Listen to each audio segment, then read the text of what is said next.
Mr. Chairman, a point of order.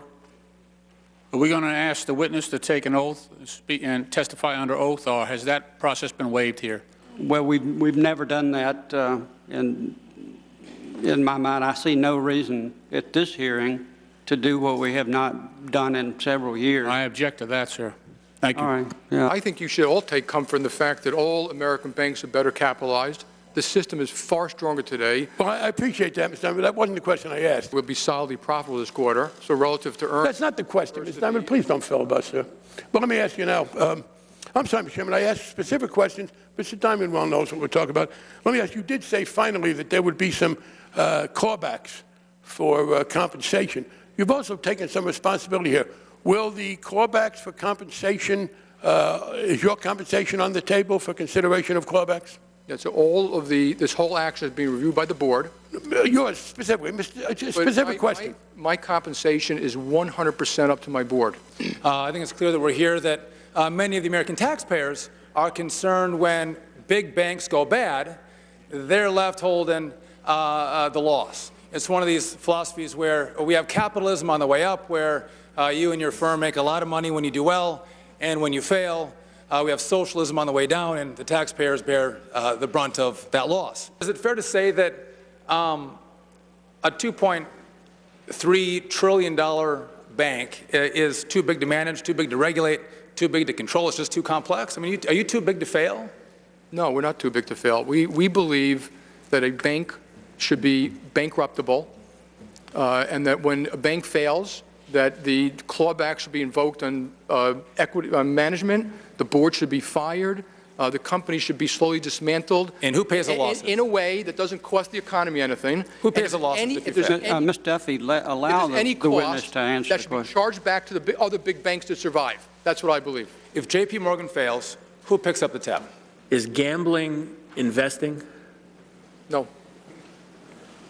No, it is not. What's the difference between gambling, briefly if you could? I think when you gamble, on average, you lose. The house wins.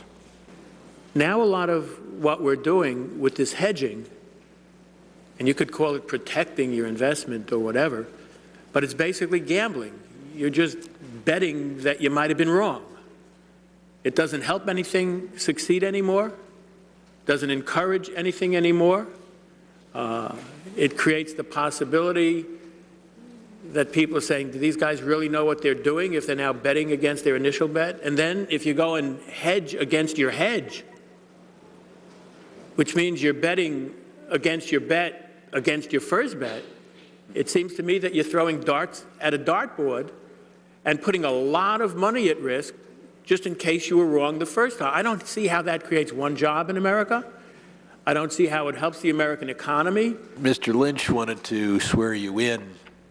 You've already said something that is false, that we all know is false. Let me... Excuse me. Let me finish my sentence. Sir, I want to clarify something about swearing people in. We had a hearing in September of 2009 where Mr. Frank was chairman. And Mr. Frank made a decision not to swear in any of the CEOs of the banks about what had gone on in September of 2009. I am following the protocol of the committee. If you want to continue to say he ought to be sworn in, that's fine. I wasn't saying that, Mr. Chairman. I was not criticizing you. But if I can't get to the end of the sentence. I'm saying that the ranking member has said I'm doing something unusual here. What I'm doing is following the standard policy. Oh, excuse me, Mr. Chairman. I didn't say you were doing anything unusual. Well, I took it as saying... What? I didn't. I made no comment. I'm sorry. I guess that's right. I think it was Mr. Lynch. Not everybody from Boston talks the same. That's right. You put forward the idea that that there were $350 billion that you had given to your chief investment office because there weren't small and medium-sized businesses in the United States that were creditworthy that wanted the money. And I assure you, there isn't a member of this panel that couldn't bring you 100 small and medium-sized businesses, creditworthy, in need of loans from you. And I would hope that you would leave here dedicated to taking the money away from your London operations and lending it to small and medium-sized businesses. And if you can't find 100 in each one of our districts, we'll do it for you. Do you feel there's a problem with Wall Street culture? I think there might be a problem with some people on Wall Street.